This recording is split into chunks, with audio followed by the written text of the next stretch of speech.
James Miles adjusted his wool scarf as he trudged through the snow-covered streets of Pinewood, his boots crunching against the fresh powder.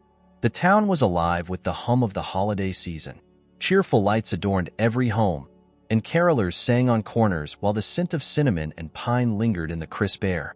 It was the kind of picturesque Christmas scene most would treasure, but for James, it only deepened the ache he carried in his chest. 5 years had passed since the accident, but the weight of that day never lightened. He had been a husband and a father once, and now he was neither. Christmas, the season of joy and togetherness, had become a reminder of what he had lost. He buried himself in his work as a carpenter, finding solace in the rhythmic precision of crafting wood. He rarely spoke to anyone, his life reduced to a quiet routine of sawdust and solitude. Tonight, his destination was the Pinewood Orphanage.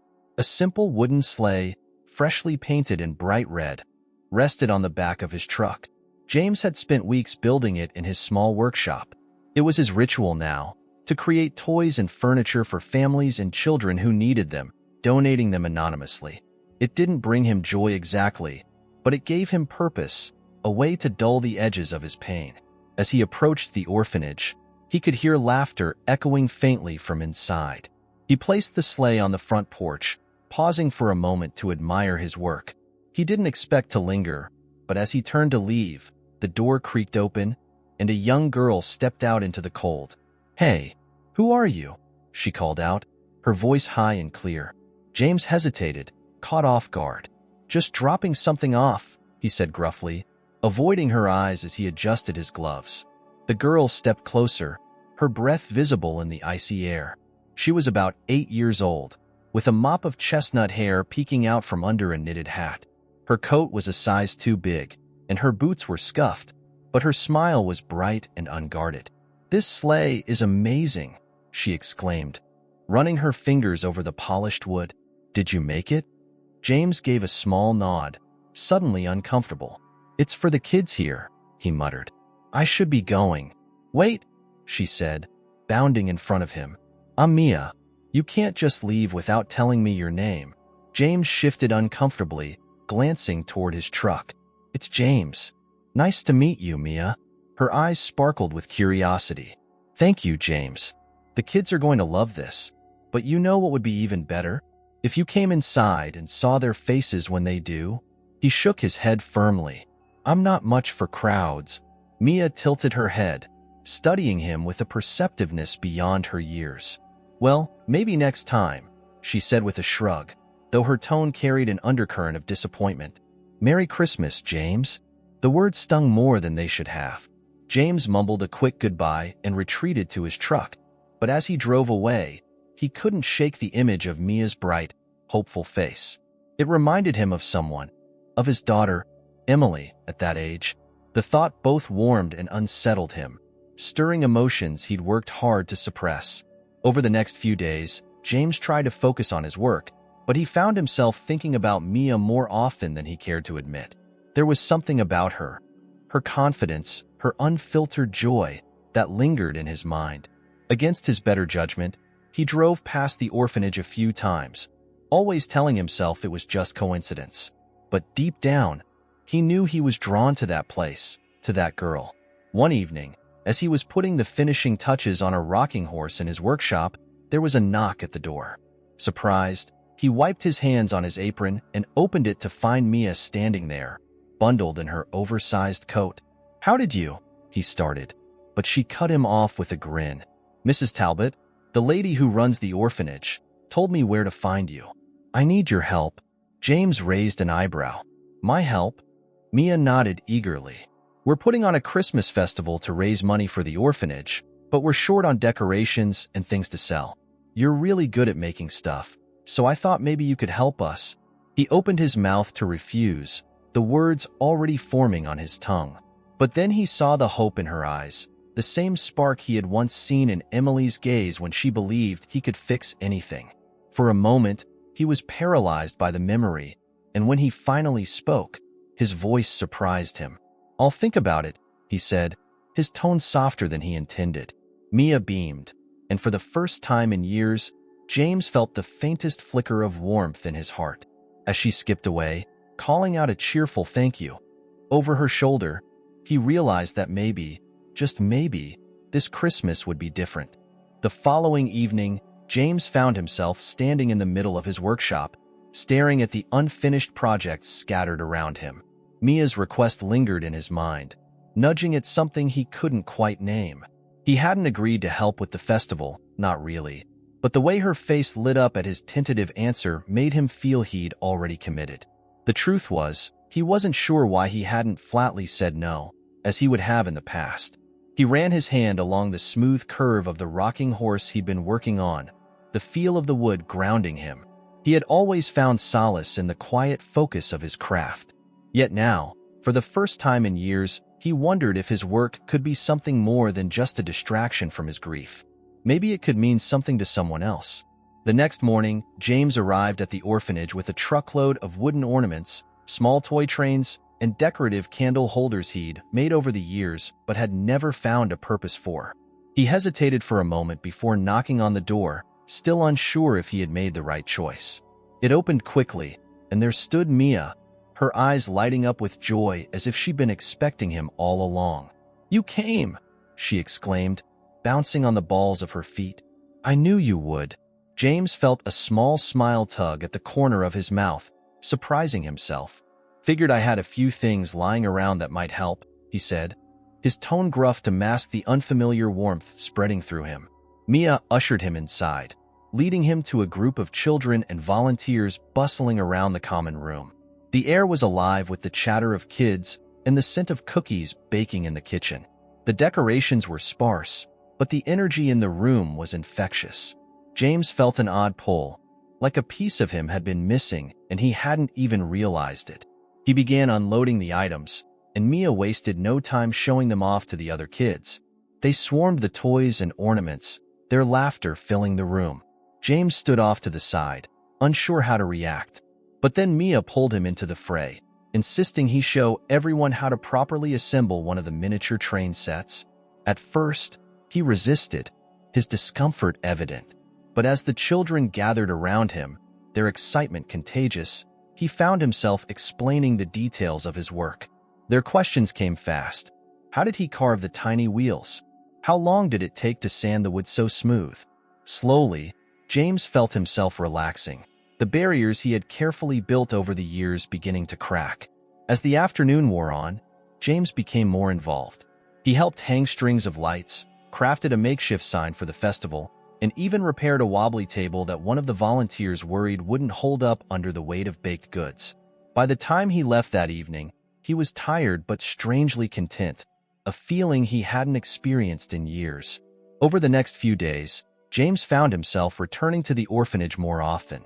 Each time, Mia greeted him with the same enthusiasm, her energy a constant source of amazement to him. She wasn't like most kids her age. There was a maturity about her, a quiet determination that reminded him so much of Emily it was almost painful. Yet instead of turning away from the memory, he found himself leaning into it, letting the resemblance warm rather than haunt him. Mia shared her dream of the festival with him in detail, explaining how she hoped it would bring attention to the orphanage and maybe even help some of the kids find families. Her words were filled with hope, but there was an undercurrent of sadness too, as if she didn't truly believe anyone would adopt her. James listened, his heart heavy, wondering how a child who had endured so much could still be so selfless. As the festival approached, the orphanage buzzed with activity. James became a central figure in the preparations, his woodworking skills invaluable. He built booths for vendors, repaired broken benches, and even crafted a large wooden archway to mark the entrance to the festival grounds.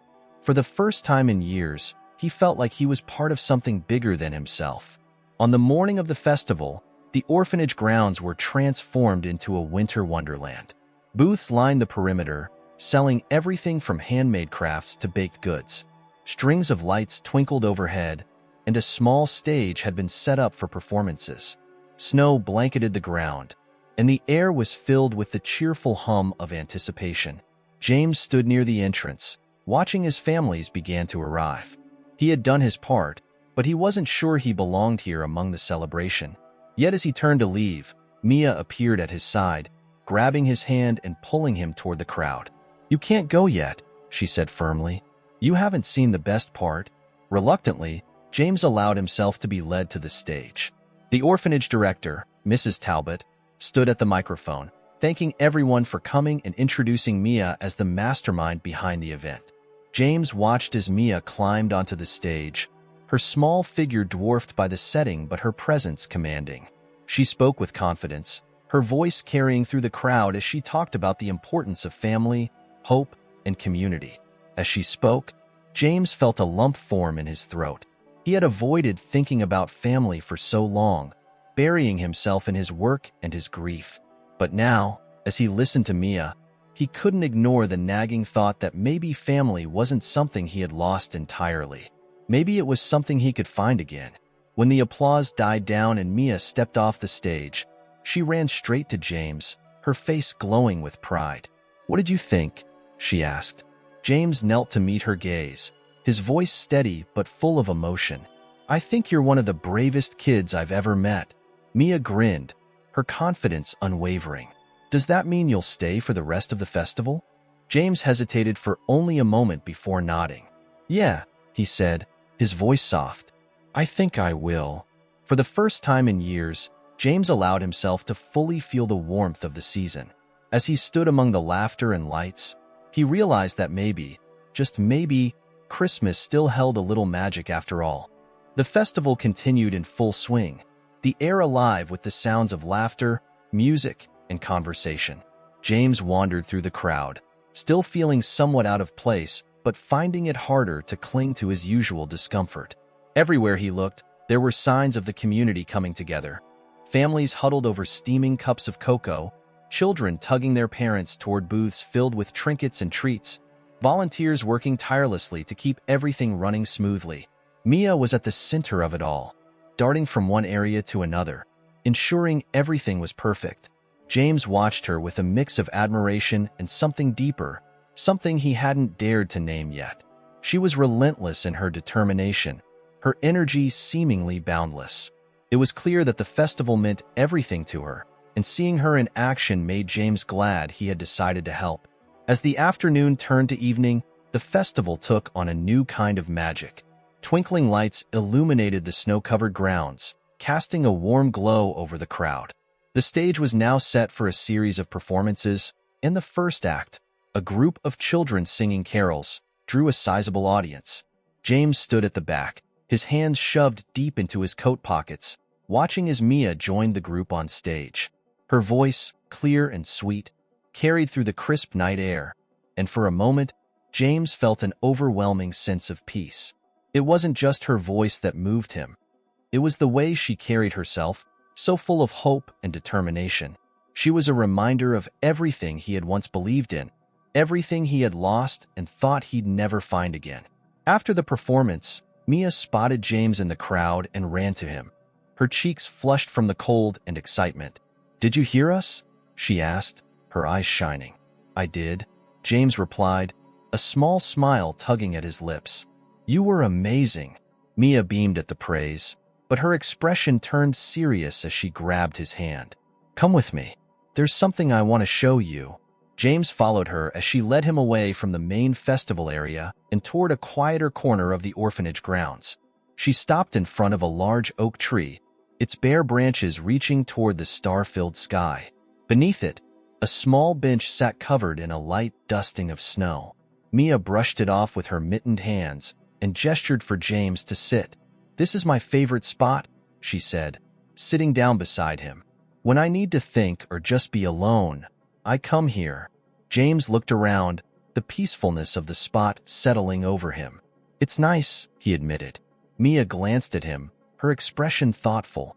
"You don't have to be alone, you know." The words hit James harder than he expected. He turned to her, his voice softer than usual. "What makes you think I'm alone?" Mia gave him a knowing look. "You always look like you're carrying something heavy, like there's this big weight on your shoulders." She paused, her voice dropping to a whisper. "That's how I feel sometimes, too." James was silent for a moment, unsure how to respond. Finally, he said, "What do you do when you feel like that?" Mia smiled faintly. "I think about what I want, about how things could be better. And then I try to do something about it." She looked up at him, her gaze steady. "You could do that too." James let out a small chuckle, though there was no humor in it. "It's not that simple, kid." "Maybe it is," Mia said, undeterred. "You just have to believe it can be." Her words stayed with James as they returned to the festival. He couldn't shake the feeling that Mia had seen right through him, past the walls he had carefully built over the years. It was both unsettling and oddly comforting. For so long, he had avoided opening himself up to anyone, but Mia seemed to have a way of slipping past his defenses without even trying. As the night wore on, the festival began to wind down. Vendors packed up their booths, families gathered their belongings, and the orphanage volunteers worked to tidy up the grounds. James stayed to help, his hands busy with tasks that felt oddly satisfying. He caught sight of Mia from time to time, her energy never waning as she flitted from one group to another, offering help and encouragement. When the last of the guests had left and the grounds were nearly empty, Mia found James once again.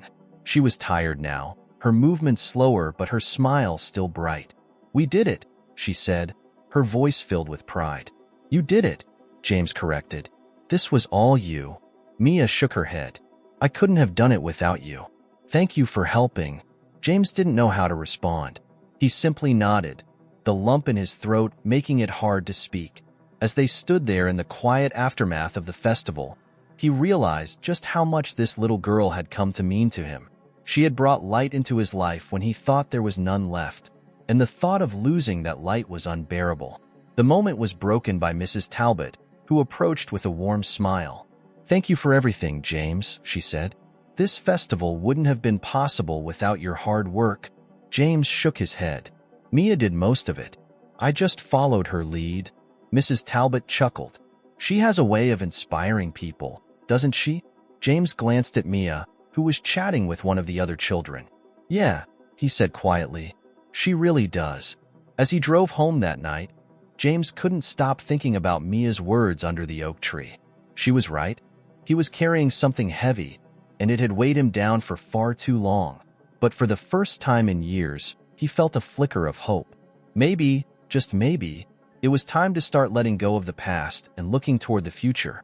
And as he thought of Mia, he couldn't help but wonder if she was meant to be a part of that future. The following days passed in a strange, quiet rhythm for James. He kept busy in his workshop, finishing small projects and repairing old furniture that had been donated to the orphanage after the festival. The work was comforting in its simplicity, but his thoughts frequently drifted to Mia. Her words, her determination, and her unshakable hope had burrowed deep into his mind. It was impossible to forget the way she had looked up at him under that oak tree, her quiet wisdom cutting straight to the truth. He realized, with some unease, that he looked forward to seeing her again. Late one afternoon, as he sanded the edge of a wooden chest, there was a soft knock on his workshop door. Setting down his tools, James opened it to find Mrs. Talbot standing on his porch, bundled tightly against the cold. "Mrs. Talbot," James greeted, surprised. "What brings you all the way out here?" She smiled warmly but hesitated before speaking, her hands tightening around her scarf. "I wanted to thank you again for all the work you've done for the orphanage. And for Mia," she said, her voice softening at the mention of the girl. "You've been a big help to her." James shrugged, unsure how to respond. "She's the one helping me, I think." Mrs. Talbot's smile grew, though there was a hint of sadness in her eyes. "That's just like her. She's always thinking about everyone else." She paused, as if weighing her next words carefully.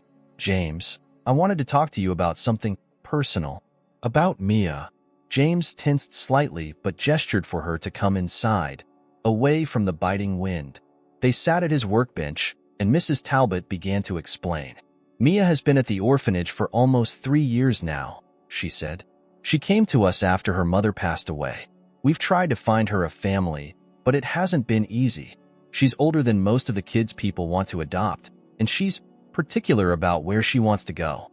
She doesn't say it outright, but I think she's afraid of ending up somewhere that doesn't feel like home." James listened intently, his hands clasped tightly together. He wasn't sure where this conversation was going, but something in Mrs. Talbot's tone made his chest tighten. She's never told me much about her extended family, Mrs. Talbot continued, but when she started spending time with you, I saw something change in her.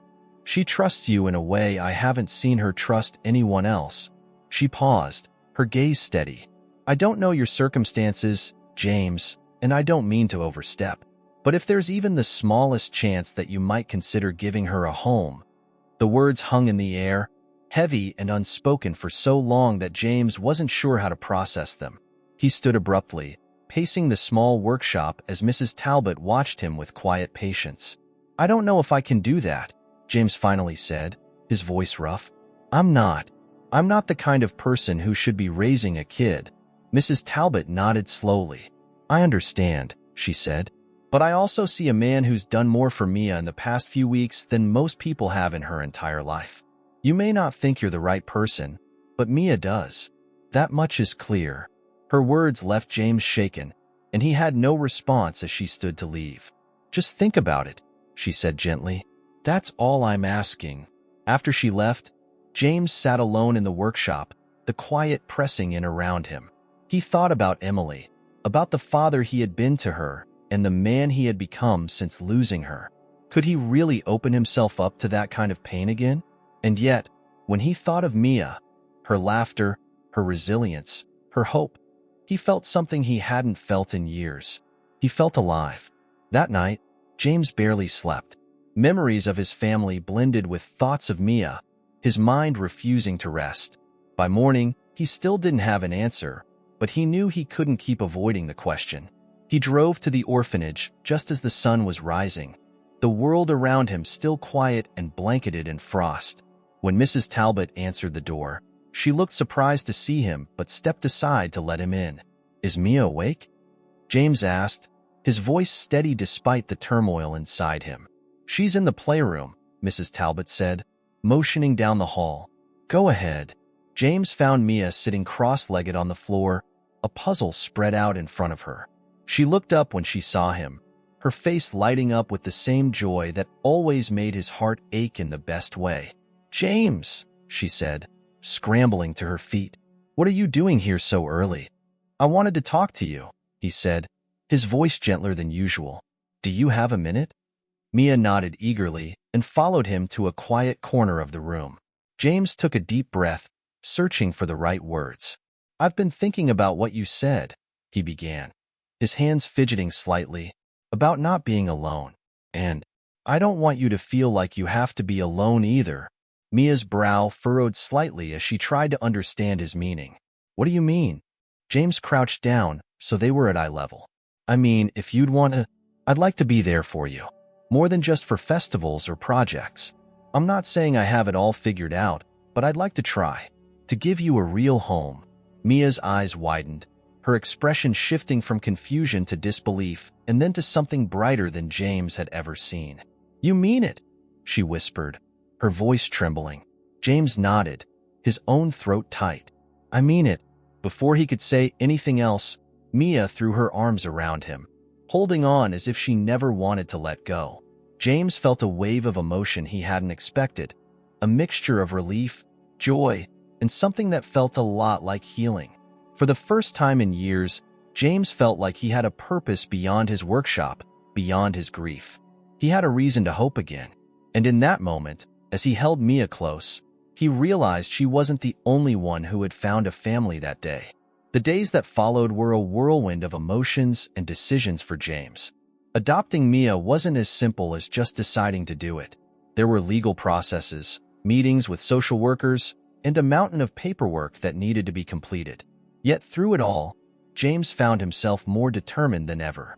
Each step brought a new wave of uncertainty, but every time he doubted himself, he thought of Mia's smile, her unshakable hope, and the way she had hugged him like he was her safe harbor. He couldn't let her down.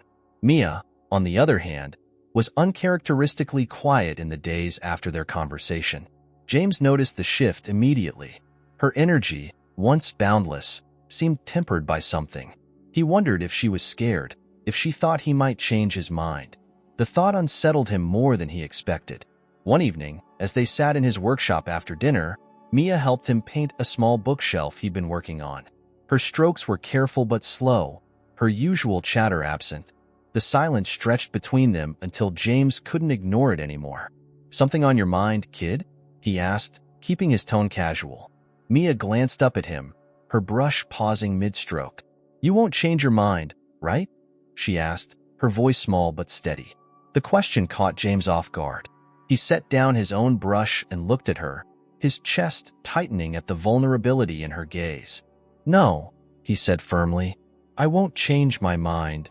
Mia studied him for a long moment, as if searching for any trace of uncertainty. Finally, she nodded, her lips curving into a small smile. "Okay," she said softly, and just like that, the tension seemed to lift. She went back to painting, her strokes more confident now, and James felt a quiet relief settle over him. In the weeks that followed, Mia's joy returned in full force. She began making plans for her new life with James, asking endless questions about his house, his routines, and whether she could bring her favorite books and toys from the orphanage. James answered every question patiently, though he found himself amused by her excitement. It was like watching a storm clear to reveal the sun, brilliant and unstoppable. One afternoon, as they sat together in his living room, Mia's face lit up with an idea. "Can we decorate your house for Christmas?" she asked eagerly. James hesitated, his instinctive resistance to the holiday still lingering despite everything. But as he looked at Mia, her expression filled with hope, he found himself nodding. "Sure," he said. "Why not?" Mia grinned, already making plans for lights, a tree, and ornaments. That weekend, they drove to the local Christmas tree lot, the air filled with the scent of pine and the sounds of families picking out their trees. Mia raced from one tree to another, inspecting each one with the seriousness of a professional. James watched her with quiet amusement, feeling more at ease than he had in years. "This one," Mia declared finally, pointing to a tall, full tree with perfect branches. "It's the one." James chuckled. "If you say so," he said, hoisting the tree onto his shoulder.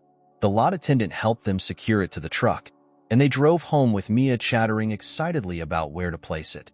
Decorating the tree became an event in itself.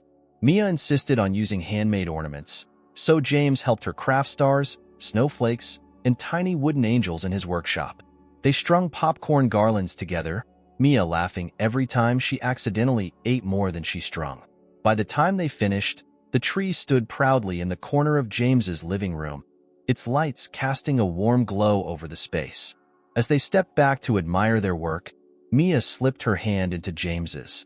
"It's perfect," she said quietly. James looked down at her, his chest tightening with a mix of emotions. "Yeah," he said, his voice thick.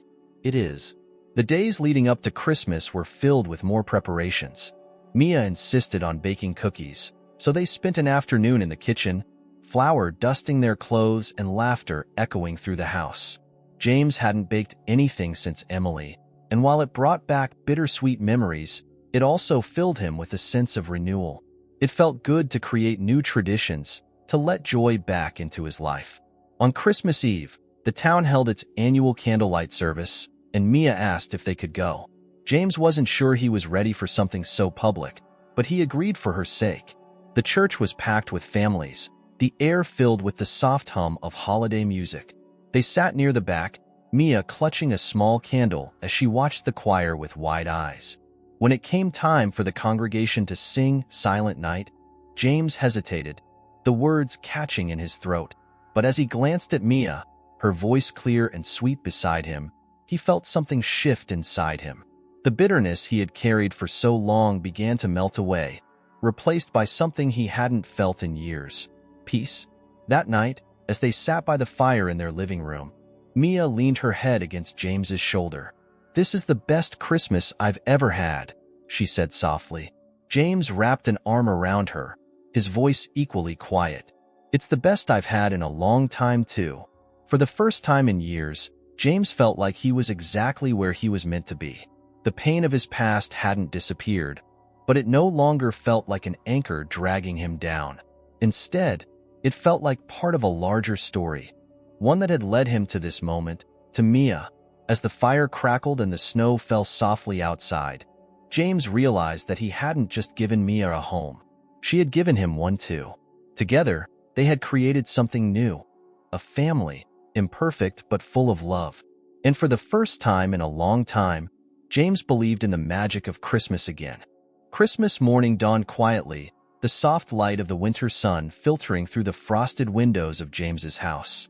He was up early, as was his habit, sipping coffee in the kitchen and listening to the silence. But this morning, the silence felt different, peaceful, not lonely. He glanced at the tree in the corner of the living room, its lights still twinkling faintly from the night before, and he smiled to himself. For the first time in years, the house felt alive. Mia had made it clear the night before that she expected James to wait for her before opening any presents.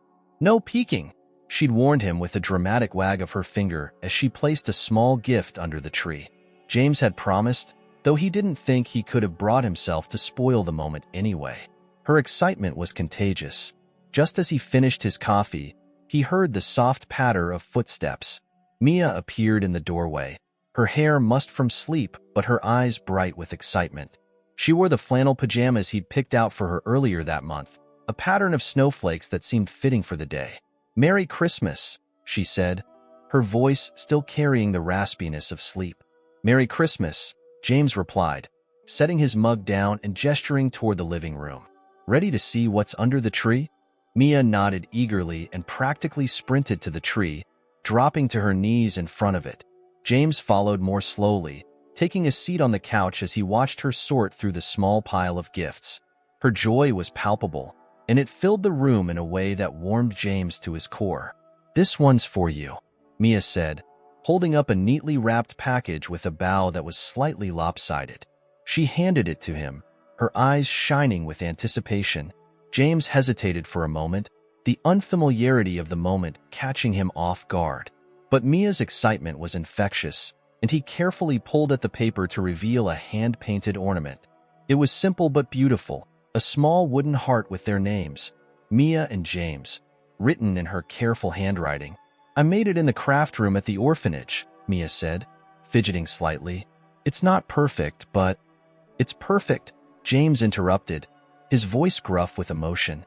He held the ornament in his hands, feeling the weight of what it represented. "Thank you, Mia." Her smile widened, and she turned back to the tree, pulling out another gift. "Okay, your turn to give me something." James chuckled and reached for the gift he had tucked beneath the tree. It was small and simply wrapped, and Mia tore into it with the enthusiasm of a child who had waited far too long for a morning like this.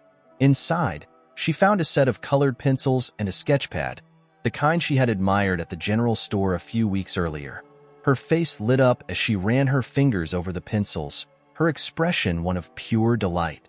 "These are amazing," she said, flipping through the blank pages of the sketch pad. "Thank you. I remembered you said you liked to draw," James said, feeling an unexpected sense of pride at her reaction. "Figured you might need something better than the scraps of paper you've been using." Mia threw her arms around him, hugging him tightly. "This is the best Christmas ever," she said, her voice muffled against his shoulder. James held her for a moment, his throat tightening with emotion. He didn't say it out loud, but he couldn't help but agree. This Christmas was different, not because of the gifts, but because of the quiet joy that filled the space between them. It was a feeling he hadn't experienced in years, and he wasn't sure he could ever let it go. After the presents were opened, they spent the rest of the morning baking cinnamon rolls in the kitchen. Mia took charge, insisting on rolling out the dough herself, though she ended up with flour smudged on her nose and in her hair. James helped her measure the ingredients, his hands steady as he guided hers through the motions. The house filled with the warm, sweet scent of cinnamon and sugar, and James found himself smiling more than he had in a long time. They ate breakfast in the living room, sitting on the floor by the fire as they shared stories and laughed over their mishaps in the kitchen. James told Mia about his childhood Christmases, the ones he could still remember, and she listened intently, her head tilted as if memorizing every word. In turn, Mia shared her hopes for the future, her dreams of becoming an artist or maybe a teacher one day. James listened quietly, marveling at her resilience and her unwavering optimism. As the day stretched on, the snow began to fall again, a soft and steady curtain of white that blanketed the world outside.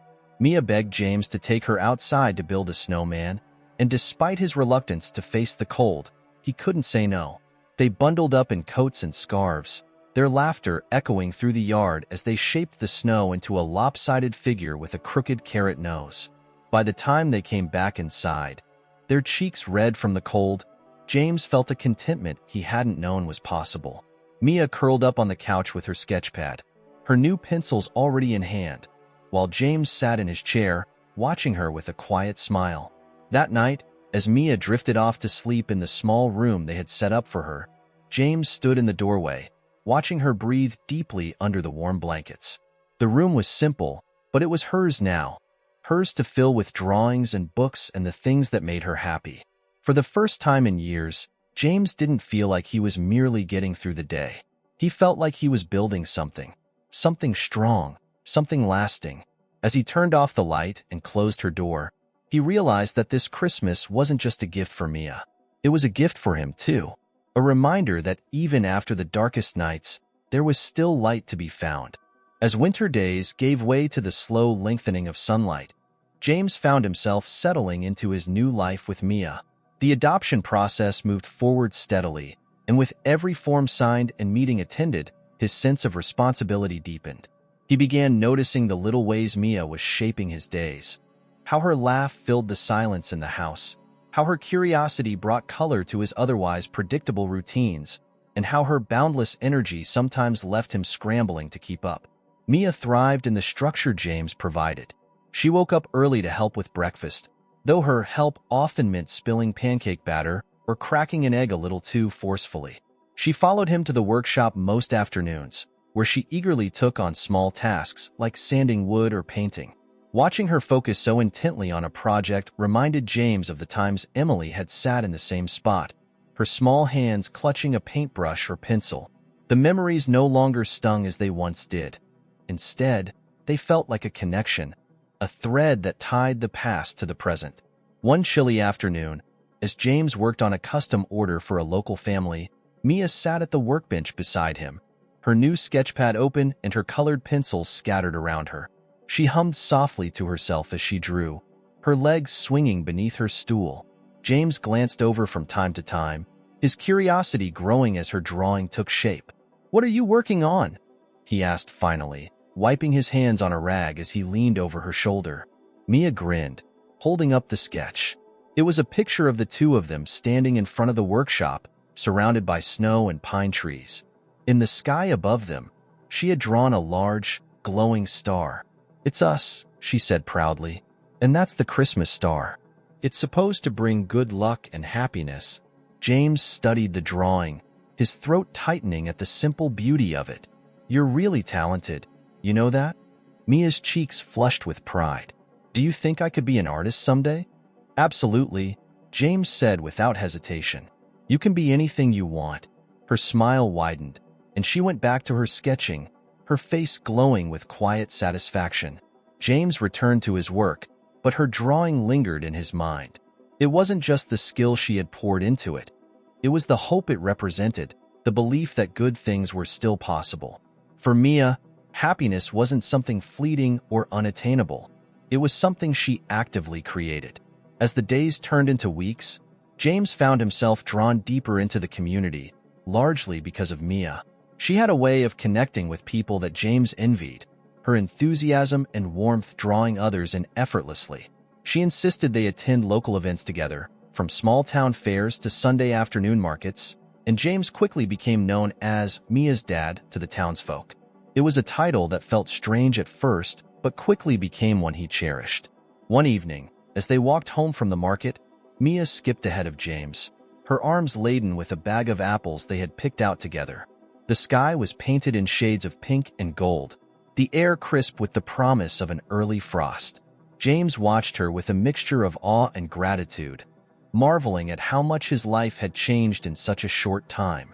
"James," Mia called out, slowing her steps so he could catch up. "Do you think we could invite some of the kids from the orphanage over? Maybe for a picnic or something?"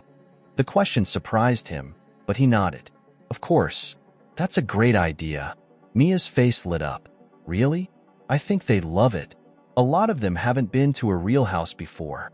We could play games and maybe make s'mores by the fire. James chuckled at her excitement. You've already planned the whole thing, haven't you? Kind of, Mia admitted with a sheepish grin. But only if it's okay with you. It's more than okay, James said. We'll make it happen. The picnic turned out to be a bigger event than James had anticipated.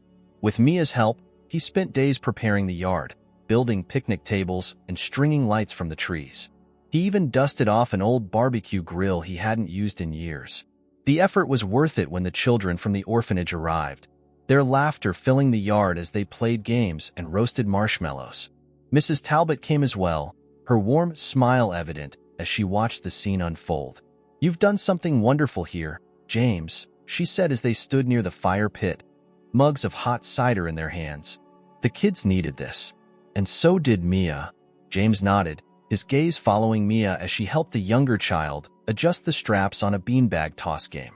She's changed everything, he admitted.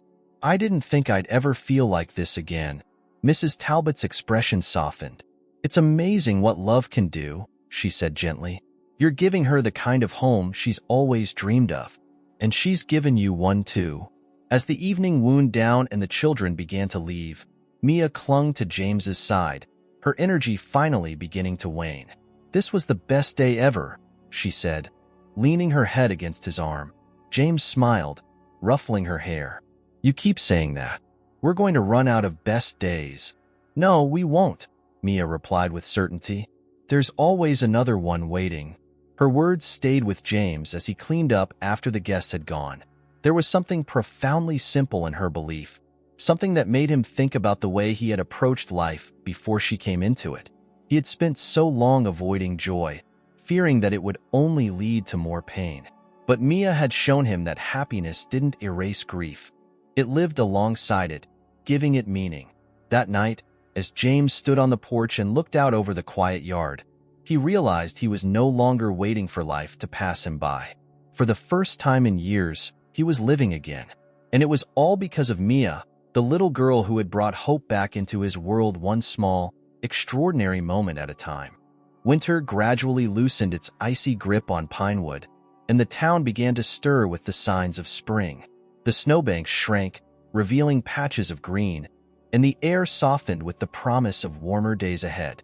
Life with Mia had become a rhythm that James found himself not only accustomed to but deeply grateful for. The once quiet house now pulsed with energy, laughter, and an ever-growing collection of Mia's drawings pinned to the fridge and walls. The adoption process was nearly complete, and though the final step still loomed, James felt a profound sense of certainty. Mia was his family now, in every way that mattered. They had built something solid together, something rooted not in obligation but in love and shared hope.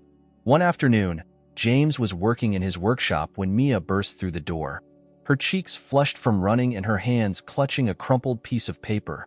"James," she called, practically vibrating with excitement. "You have to see this." He looked up from the chair leg he'd been sanding, raising an eyebrow at her dramatic entrance. "What's all the commotion about?" Mia thrust the paper into his hands. It was a flyer for the annual Spring Jubilee, a town tradition that featured games, music, and a community auction to raise funds for local causes. "We have to do this," she exclaimed, pointing at the section about the auction.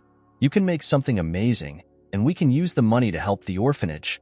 James studied the flyer, his heart warming at her enthusiasm. "You think people would want something I made? Are you kidding?" Mia said, her hands on her hips. "Everyone in town knows you're the best woodworker around. They'll love it." Her confidence was infectious, and James found himself nodding. "All right," he said. "What should we make?" Mia's face lit up. "A rocking chair. But not just any rocking chair. It has to be special." James chuckled. "Special, huh? All right, let's get to work." The next few weeks were a flurry of activity as James and Mia worked together to create the perfect rocking chair. Mia sketched out designs while James selected the finest pieces of wood, explaining each step of the process to her as they worked. They spent hours in the workshop, the scent of sawdust filling the air as the chair took shape. It was a labor of love, with Mia painting delicate patterns of flowers, and vines along the backrest and arms. When it was finally finished, James couldn't help but feel a surge of pride. It was beautiful, a true testament to their teamwork. The day of the spring jubilee dawned bright and clear, the air buzzing with the excitement of townsfolk gathering for the event. James and Mia arrived early to deliver the rocking chair to the auction tent, where it was displayed alongside other donated items. The intricate design drew immediate attention, and several people stopped to admire it, praising the craftsmanship. "Looks like you've got a hit on your hands," a familiar voice said behind him. James turned to see Mrs. Talbot, her smile warm as she gestured toward the chair. "It's stunning." "Thanks," James said, glancing at Mia, who was beaming with pride. Mia had a big hand in it. "I can tell," Mrs. Talbot said, her voice full of affection. "You two make a great team." As the jubilee got underway, Mia darted from one activity to another, dragging James along for games, face painting, and a turn on the carousel. He found himself laughing more than he had in years, caught up in her infectious joy. Everywhere they went, people greeted them warmly, and James felt a growing sense of belonging in the community. For so long, he had kept himself at a distance, but now, with Mia by his side, he felt like a part of something again. When the auction began, the crowd gathered around the stage where the items were displayed. The auctioneer introduced each piece with enthusiasm, and the bids climbed higher and higher. When it was time for the rocking chair, James held his breath as the auctioneer praised the craftsmanship and unique design. "Let's start the bidding at $50, the auctioneer announced, and hands shot up immediately. The bids climbed quickly, surpassing 100, then 200. Mia tugged on James's sleeve, her eyes wide with excitement as the numbers rose. "They love it," she whispered. By the time the final bid was placed, the rocking chair had sold for $500, a sum that drew cheers and applause from the crowd. James felt a swell of pride, but what struck him most was Mia's reaction. She looked up at him with shining eyes, her face alight with happiness. "We did it!" she exclaimed, hugging him tightly. "That's going to help so much." James hugged her back, his voice quiet but full of emotion. "You did it, kid. This was your idea." As the day wound down and the crowd began to disperse, James and Mia walked home together, the sun setting in a blaze of orange and gold. Mia talked excitedly about all the things the orphanage could do with the money, her mind already buzzing with new ideas. James listened with a smile, marveling at her generosity and determination. When they reached the house, Mia paused on the porch, looking up at James with a thoughtful expression. "Do you think we could make something else for next year's Jubilee? Maybe a whole set of furniture?" James laughed, ruffling her hair. "You keep coming up with ideas like that, and I'm going to have to hire you as my partner." "I already am your partner," Mia said with a grin. James nodded, his heart full. "You're right. You are." That night, as they sat by the fire, James reflected on how much his life had changed since Mia had entered it. She had brought him out of the shadows, not by force but by simply being herself, bright, hopeful, and unyieldingly kind. She had reminded him of what it meant to live, to connect, and to create something meaningful. As Mia sketched in her notebook, her face illuminated by the warm glow of the fire, James felt a profound sense of peace. The path they had taken hadn't been easy, but it had led them here, to this moment, this life they were building together. And for the first time in years, James felt like he was exactly where he was meant to be.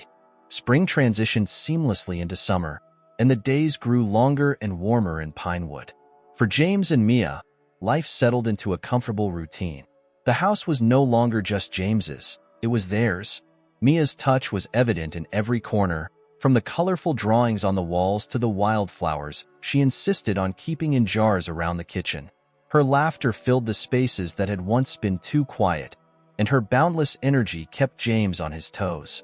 The final stages of the adoption process approached, and though everything seemed to be progressing smoothly, James found himself restless. He wanted it to be official, not because it would change how he felt about Mia, she was already his daughter in every way that mattered, but because he wanted her to feel secure. She deserved that.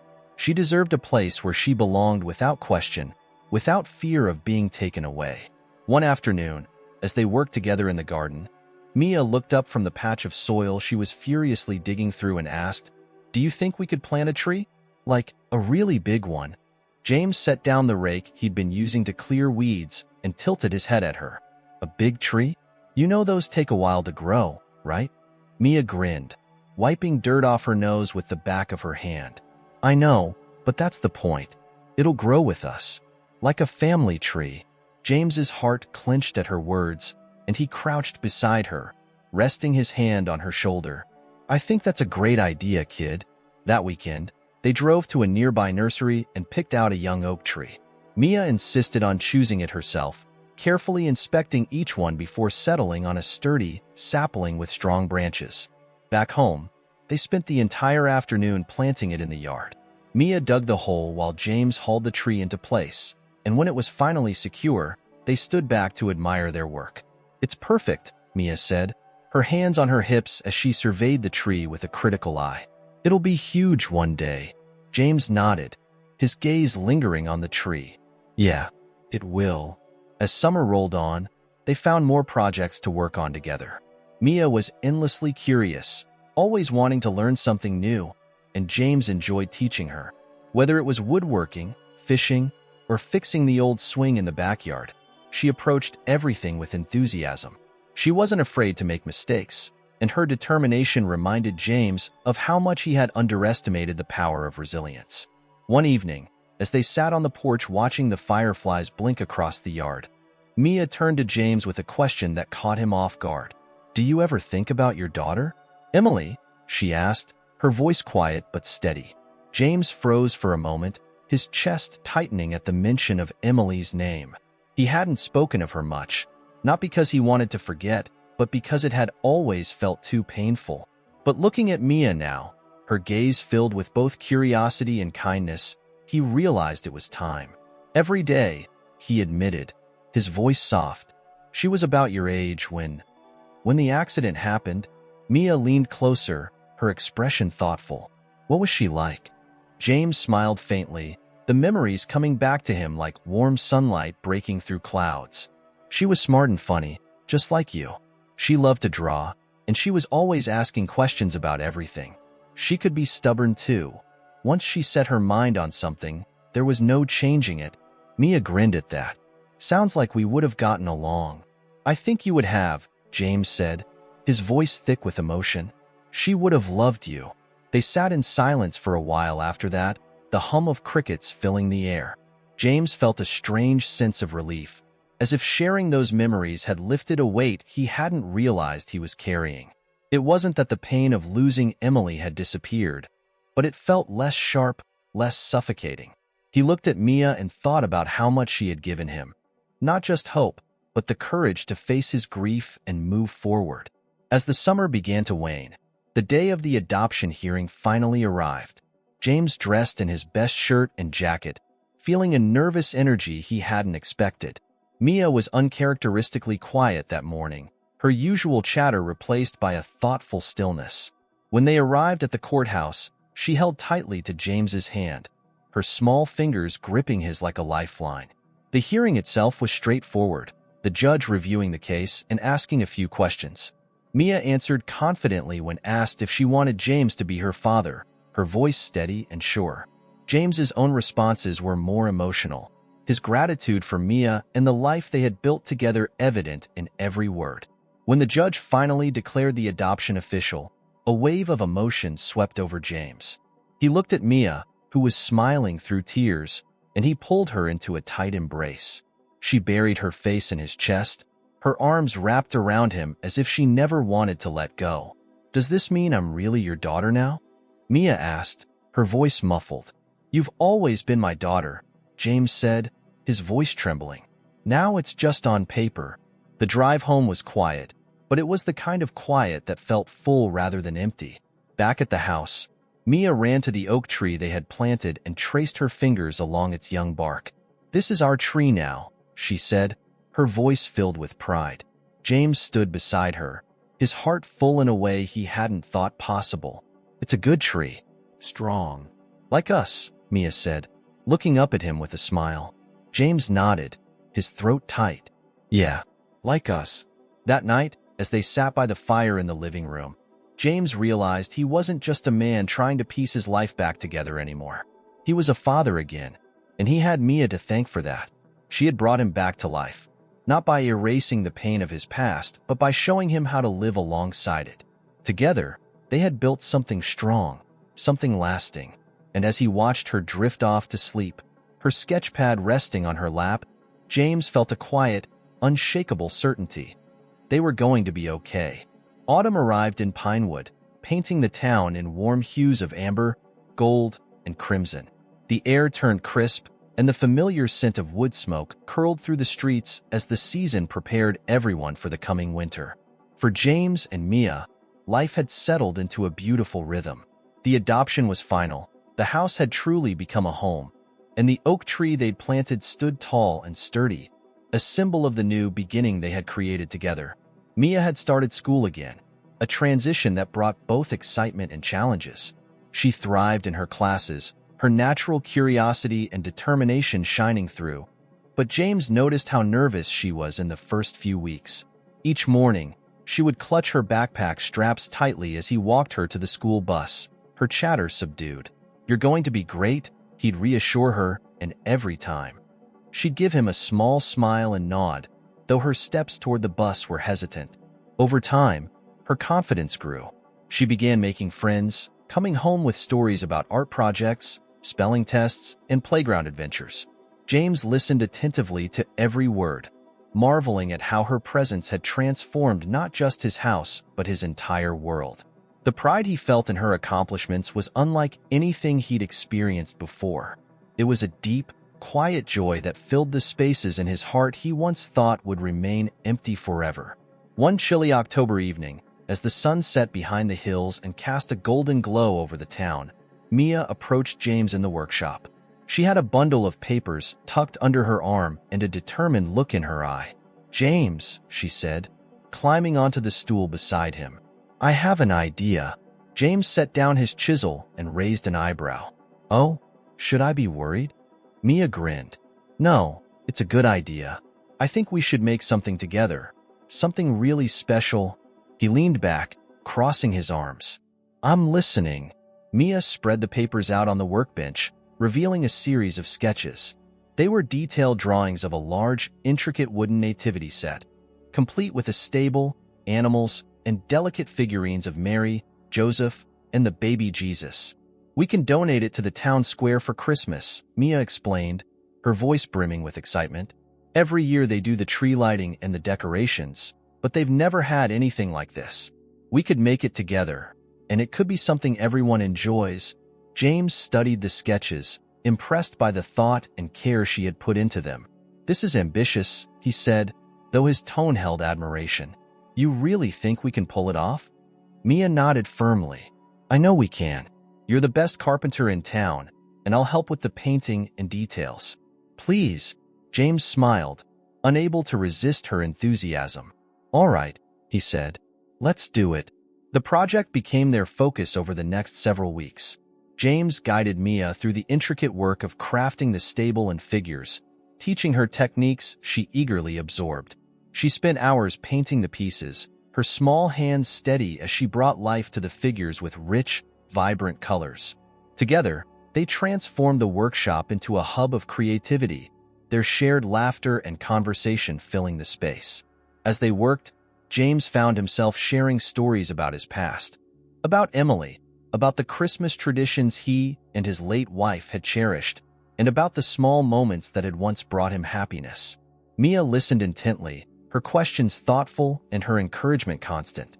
She had a way of making even the heaviest memories feel lighter, simply by being present. By the time December arrived, the nativity set was complete. It was a masterpiece, every detail lovingly crafted and painted.